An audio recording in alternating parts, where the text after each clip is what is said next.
Hi everyone, आपका स्वागत है अपने एकेडमी डबल ए में। मैं आपका गोविंद सर।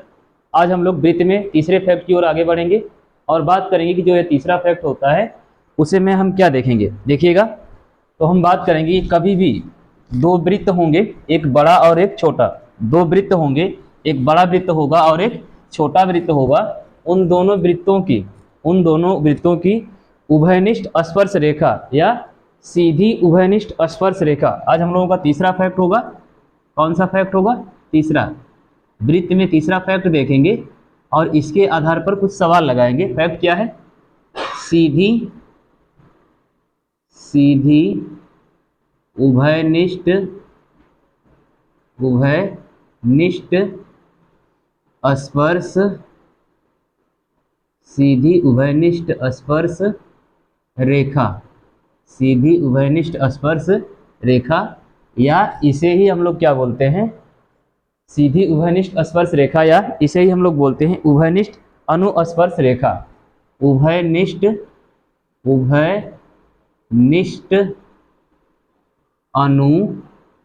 उभयनिष्ठ अनुस्पर्श रेखा।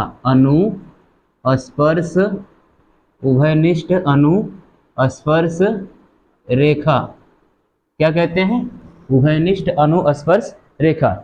सभी चीजें नजर आ रही हैं? चलिए देखिएगा, अब हम करेंगे क्या। तो हमने बताया कि मान लेंगे कि हमारे पास दो वृत्त हैं। कौन कौन से?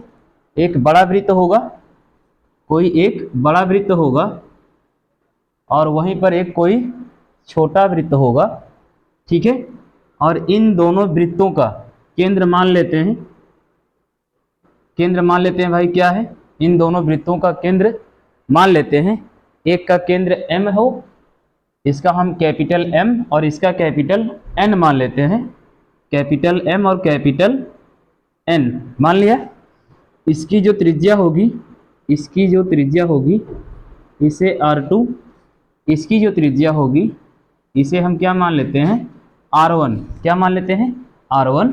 अब यह R2, सॉरी, यहाँ पर जो स्पर्श रेखा होगी, इस स्पर्श रेखा को, यह जो स्पर्श रेखा होगी, मान ले यह स्पर्श बिंदु A और यह स्पर्श बिंदु B। यह दोनों स्पर्श बिंदु हैं और एक दूसरे को क्या कर रहे हैं? किसी पॉइंट पर स्पर्श कर रहे हैं, किसी बिंदु पर क्या कर रहे हैं? स्पर्श कर रहे हैं। ओके, यह हमारा A है और यह हमारा क्या है? B है। क्लियर? यह हमारा पॉइंट B है। ओके, यह हमारा R2 है। क्लियर? R1 R2। अब हमने बताया कि हमें इसमें करना क्या है। तो यह जो दो वृत्त हैं, इन दोनों वृत्तों के केंद्रकों के बीच की दूरी, मान लेते हैं हम यहाँ से यहाँ तक के बीच की दूरी क्या हो? D हो, स्मॉल d हो। इन दोनों केंद्रकों के बीच की दूरी स्मॉल d है, अर्थात इन दोनों केंद्रकों के बीच की दूरी त्रिज्याओं के योग से क्या है? अधिक है। दोनों केंद्रकों के बीच की दूरी त्रिज्याओं के योग से क्या है भाई? अधिक है। तो अब हम बात करेंगे क्या, इसमें जो हमारी उभयनिष्ठ अनुस्पर्श रेखा है वह कौन सी है? तो यही है। यह जो हमारी कौन सी रेखा है? AB। यही हमारी क्या है? उभयनिष्ठ अनुस्पर्श रेखा। ये जो AB स्पर्श रेखा है यही हमारी उभयनिष्ठ अनुस्पर्श रेखा है। क्लियर? और इसी रेखा की लंबाई हमसे क्या कर रहा है? पूछ रहा है। इसी रेखा की लंबाई हमसे क्या कर रहा है? पूछ रहा है। जब एक इसी रेखा की लंबाई हमसे पूछ रहा है तो हम करेंगे क्या? सबसे पहले करेंगे क्या भाई? हमें कुछ इसमें डाटा दिया हुआ है। अगर हम ध्यान से देखें तो हमारे पास त्रिज्या है, स्पर्श रेखा है और दोनों केंद्रकों के बीच की दूरी है। तो इसके लिए हम करेंगे क्या? देखिएगा, अगर हम बात करें, मान लेते हैं कि यह जो हमारी रेखा है या रेखाखंड MN है, यह जो रेखाखंड MN है, इसके समांतर एक और हम रेखा खींच देते हैं जो R2 से, त्रिज्या R2 से कहाँ पर जा रही है? R1 पर। R2 से R1 पर जा रही है।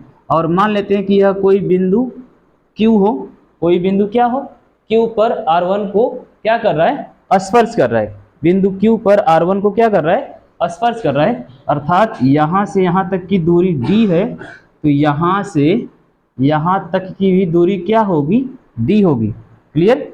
अब जब हमने यह स्पर्श रेखा खींच दी तो यहाँ सॉरी यह जो हमने समांतर रेखा खींची, कौन सी समांतर रेखा, तो हमने एम एन के समांतर बी क्यू रेखा क्या कर दी, खींच दी। एम एन के समांतर बी क्यू रेखा खींच दी तो यह इसके समांतर हो गई।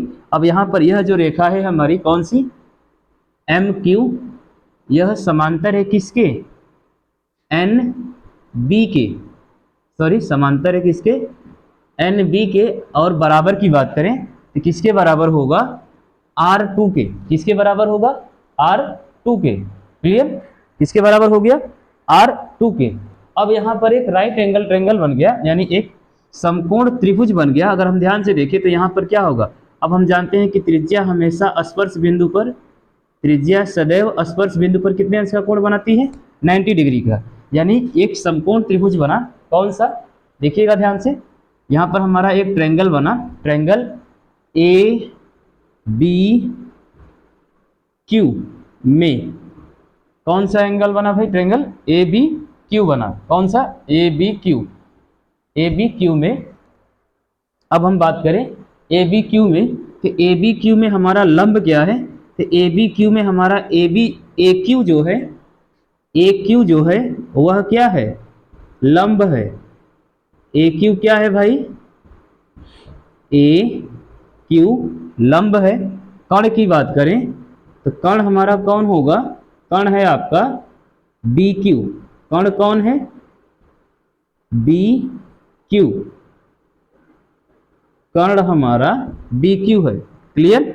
और आधार कौन है, आधार की बात करें तो आधार आपका हो जाएगा, आधार है आपका ए बी। कौन है आधार, ए बी है। क्लियर। अब हमसे पूछ क्या रहा है, इसी अनुस्पर्श रेखा की लंबाई ज्ञात कीजिए, या इसी अनुस्पर्श रेखा का मान ज्ञात कीजिए, यानी ए बी का मान ज्ञात कीजिए। दो वृत्त हैं, दोनों वृत्तों को एक सीधी उभयनिष्ठ रेखा स्पर्श कर रही है, स्पर्श करते हुए गुजर रही है, तो इसी उभयनिष्ठ स्पर्श रेखा की लंबाई ज्ञात कीजिए। मान लिया हमने, तो हमने माना कि एक वृत्त है जिसका केंद्र n है, एक दूसरा वृत्त है जिसका केंद्र m है। यहाँ पर r1 हो गया, यहाँ पर r2 हो गया। अगर हम बात करें यहाँ m से a की टोटल दूरी r1 होगी। अगर हम बात करें a से q की, तो यहाँ से यहाँ तक की दूरी क्या है, a से m की दूरी r1 है, तो a से m की दूरी r1 है, a से n से b की दूरी r2 है। यानी यह रेखा यानी nb जो है mq के क्या है, समांतर है, अर्थात बराबर है। तो यानी r2 यानी r1 में से r2 को घटा देंगे, am क्या है, r1 है, nb क्या है, r2 है, तो r2 में से r1 में से r2 घटाएंगे, aq निकल के आ जाएगा। अर्थात इसे अगर हम लिखना चाहें तो क्या लिख सकते हैं, देखिएगा, अगर इसे हम लिखना चाहें तो हम लिख सकते हैं aq बराबर r1 माइनस r2, aq बराबर r1 माइनस r2। ठीक है, दिख रहा है, aq बराबर r1 माइनस aq बराबर r1 माइनस r2, aq बराबर r1 माइनस r2। क्लियर। यानी अगर इतनी दूरी हमें मालूम करनी है तो हम इस पूरी दूरी में से इस वाली दूरी को क्या कर लेंगे, माइनस कर लेंगे। क्लियर, जो कि हमने कर लिया। अब हमारे पास कुछ डाटा निकल के आया, एक समकोण त्रिभुज बना। इस समकोण त्रिभुज में अगर हमें आधार का मान निकालना हो तो हम कर्ण के मान का वर्ग करेंगे और इस वर्ग में से लंब का वर्ग करके कर्ण में से माइनस कर लेंगे, अर्थात पाइथागोरस का नियम लगा देंगे। तो हमें किसका मान निकालना है, ए बी का मान निकालना है। तो हम जानते हैं कि ए बी का स्क्वायर बराबर, यानी आधार का स्क्वायर प्लस लंब का स्क्वायर बराबर कर्ण का स्क्वायर। कर्ण का स्क्वायर मतलब बी क्यू का। अब इसमें हमें किसका किसका मान दिया हुआ है, ए क्यू का डाटा पता है और बी क्यू का डाटा पता है, और ए बी का हमसे क्या कर रहा है, पूछ रहा है। तो हम लिख सकते हैं ए बी का स्क्वायर बराबर बी क्यू का स्क्वायर माइनस ए क्यू का स्क्वायर। अब ए क्यू बराबर हमने क्या लिखा है, तो ए क्यू बराबर r1 minus r2, B Q बराबर क्या हमने मान लिया है, तो बी क्यू डाटा हमारा किसका है, बी क्यू बराबर हमने डी माना है। क्या माना है, डी, यानी पहले केंद्रक से दूसरे केंद्रक के बीच की दूरी क्या है, पहले केंद्रक से दूसरे केंद्रक के बीच की दूरी डी है। क्या है भाई, डी है, अर्थात बी क्यू बराबर क्या है, डी है। ए क्यू बराबर क्या है, R one minus R two. हम इसे क्या लिख सकते हैं, तो ए बी बराबर अंडर रूट, ए बी बराबर under root D square minus R one minus R two का होल स्क्वायर। यानी ए बी बराबर जो है, ए बी बराबर जो है वह किसके बराबर है, तो ए बी हमारा है अंडर रूट, देखिएगा ए बी बराबर under root D square minus R one bracket में माइनस आर टू का होल स्क्वायर। क्लियर। यानी अगर हमसे कभी भी उभयनिष्ठ अनुस्पर्श रेखा की लंबाई पूछता है तो हम लिख सकते हैं अंडर रूट केंद्रकों का। अगर इसे हम शब्दों में लिखना चाहें तो इसे हम शब्दों में क्या लिख सकते हैं, ये तो हमने डाटा में सिद्ध किया। अगर हम बात करें शब्दों में तो हम लिख सकते हैं, नीचे दिख रहा है, अगर इसे हम लिखना चाहें शब्दों में तो क्या लिखेंगे, लिखेंगे उभयनिष्ठ अनुस्पर्श रेखा बराबर उभयनिष्ठ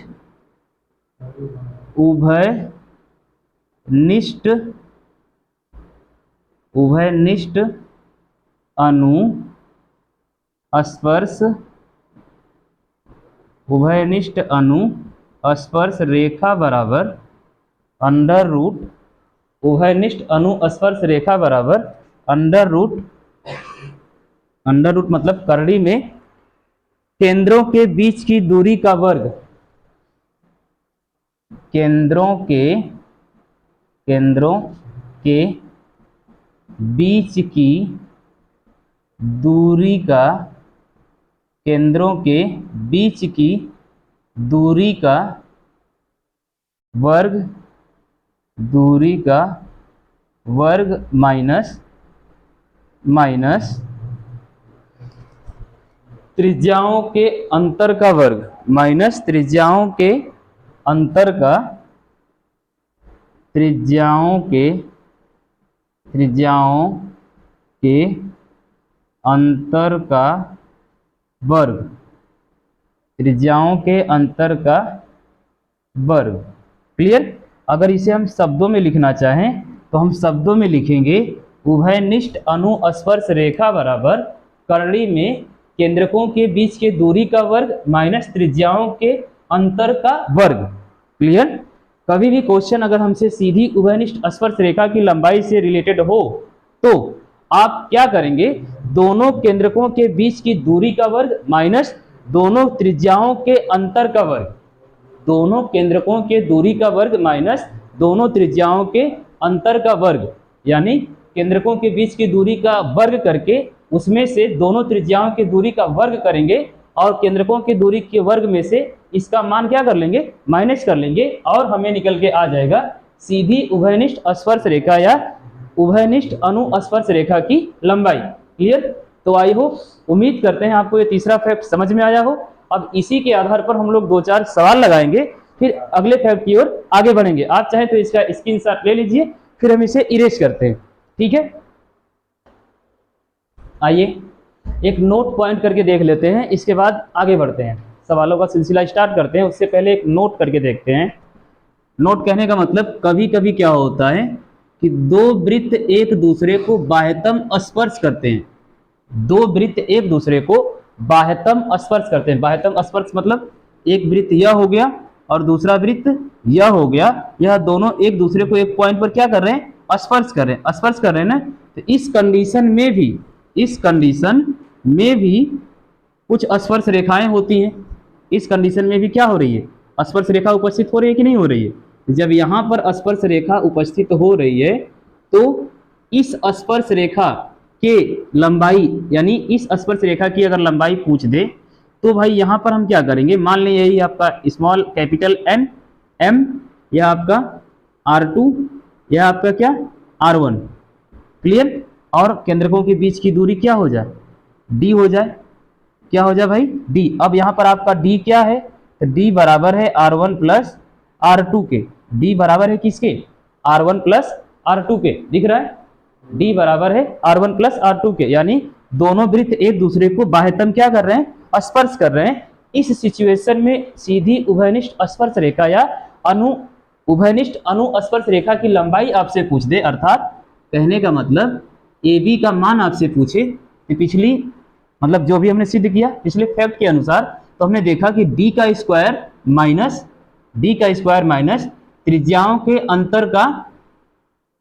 के अंतर का वर्ग, पीछे हमने यही देखा। ठीक, अब हम अगर यहाँ पर D का मान कैलकुलेट कर दें, D का मान रख दें, तो हम क्या लिख सकते हैं, तो D बराबर हमें मालूम है कि R1 प्लस R2 का होल स्क्वायर माइनस, यह पहले से R1 माइनस R2 का होल स्क्वायर, पूरा का पूरा इसे ओपन कर दें a प्लस बी के होल स्क्वायर पर और a माइनस बी के होल स्क्वायर पर, यह हो जाएगा R1 का स्क्वायर प्लस R2 का square plus 2 R1 R2 minus R1 का स्क्वायर हो जाएगा, R1 का स्क्वायर, अब यह हो जाएगा माइनस, ध्यान दीजिएगा माइनस में ही कैलकुलेट करते हैं, बाद में प्लस माइनस कर लेंगे। तो R1 का यानी a का स्क्वायर माइनस b का स्क्वायर, अर्थात सॉरी प्लस हो जाएगा R2 का square minus 2 R1 R2 minus 2 R1 R2, यानी a प्लस बी का whole square a square plus B square plus 2ab, a minus B का whole square a square plus B square minus 2ab। Clear. अब यह minus लगाएंगे तो जैसे ये bracket हटेगा, यह प्लस माइनस, यह प्लस माइनस और यह माइनस किस में बदल जाएगा, प्लस में, अर्थात जब इस ब्रैकेट को हटाएंगे तो यह चिन्ह भी क्या हो जाएगा, चेंज हो जाएगा। यानी यहाँ पर क्या क्या कट रहा है और क्या क्या बच रहा है, तो यह माइनस का R1 प्लस के R1 से कैंसिल आउट, माइनस का R2 प्लस के R2 से क्या हो जाएगा, कैंसिल आउट, बचेगा हमारे पास under root 2 R1 plus R2 plus 2 R1 plus R2, अर्थात 4 R1 प्लस R2, अर्थात यहाँ पर जो हमारा AB होगा वह होगा under root 4 R1 plus R2। अगर इसे और लिखना चाहे स्पष्ट तो AB equal 2 root R1 plus R2, 2 करड़ी में R1 प्लस R2, यानी यहाँ पर जो हमारी उभयनिष्ठ अनुस्पर्श रेखा होगी इसका मान क्या होगा, यहाँ पर हमारी जो अनुस्पर्श रेखा होगी वह क्या करेगी, कुछ इस प्रकार होगी। यह जो कॉन्सेप्ट होगा, यह जो हमने बताया है अभी आपको नोट पॉइंट, यह कब कार्य करेगा, तो इसके लिए एक नोट लिखिएगा, यह कार्य कब करेगा, इसके लिए हम एक नोट लिखवाते हैं, देखिएगा यह नोट मतलब कब कार्य करेगा, तो लिखिएगा यह कॉन्सेप्ट तभी प्रयोग में होगा जब दो वृत्त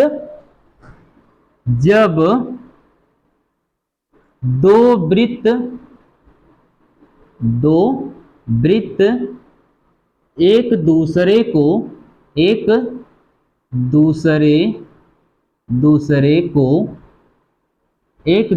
को बाह्यतम या बाह्य स्पर्श करते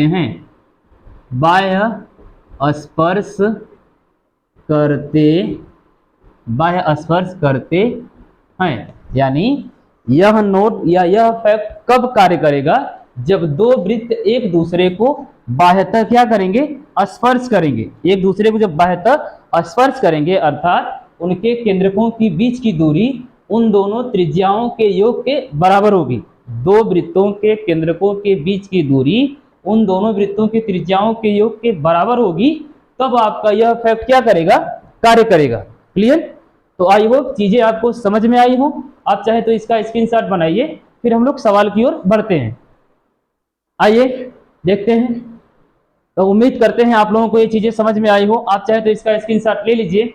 मिलेंगे अगली क्लास में कुछ सवालों के साथ, तब तक के लिए दीजिए इजाजत। धन्यवाद।